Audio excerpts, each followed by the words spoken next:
A special group of people in Georgia. It was there that some parents started a baseball league for kids with physical limitations. They called it the Miracle League. It's June 11th, and Atlanta teenager Lauren Gunder is packing to go to Moody, Alabama, to play baseball on one of the newest fields in the ever-expanding Miracle League. Have you been amazed at how big the Miracle League has become? Yeah, I don't even know how many fields there are anymore. I lost track. But it's been something that you never could have expected, isn't it? No way, no way. I don't think anybody could have. It was just an idea that somebody came up with one day. Hey, what if we got a bunch of disabled kids and let them do something that nobody thought they could ever do?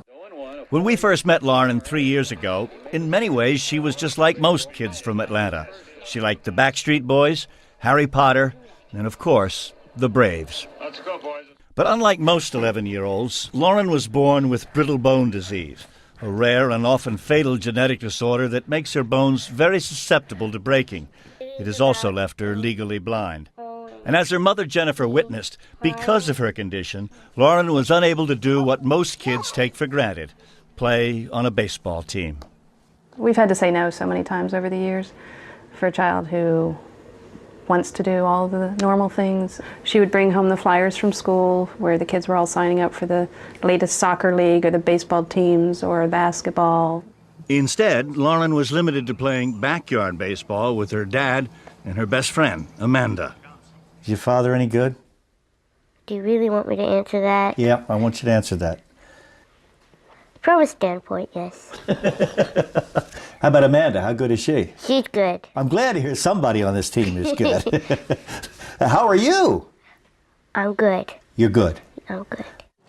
The children were of all ages and disabilities, and the parents who brought them to the park that day in 1998 for an informal baseball game called their group the Miracle League. 2000, the 35 original Miracle Leaguers having expanded to 120 players, and at that point, the field was the only one of its kind. Give me 5, son. Look at that. Woo! What does the Miracle League mean to you, Lauren? Well, first of all, it means that I get to live my dream of playing baseball like my friends.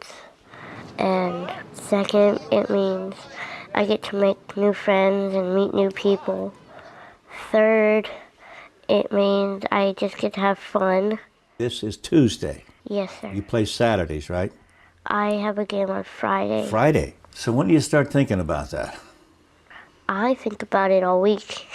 It's great for her self-esteem to be part of something, to feel like a normal kid, that she can go to school and talk about her game when the other kids are talking about their games. You know, she's just part of the gang. And it's not just the kids who get something out of the league. For the parents, many of whom have to work full-time just taking care of their kids, it's a joy as well. For Lindsay and for many of the kids in the league, it's a miracle that they're able to play baseball. But for Russ Slade's son Nicholas, who was born without eyes, it's a miracle that he's even alive. My son had a massive seizure, and it put him into a state of a coma, and we thought that his life was nearly ended.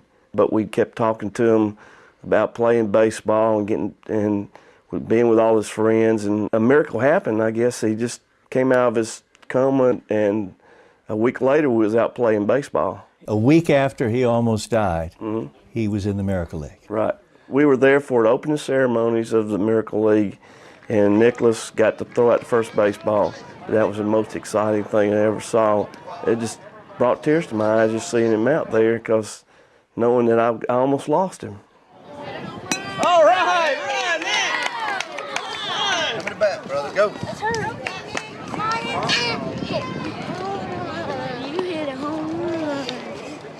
For a child with a serious medical condition, the worst thing about being sick is being sick.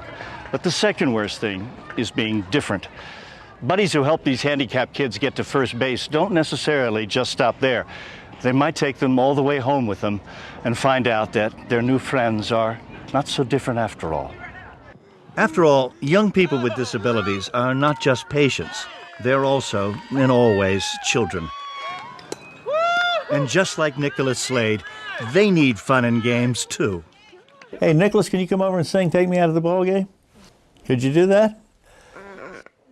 Meow. To the Ball down. take. Meow, down. Down. And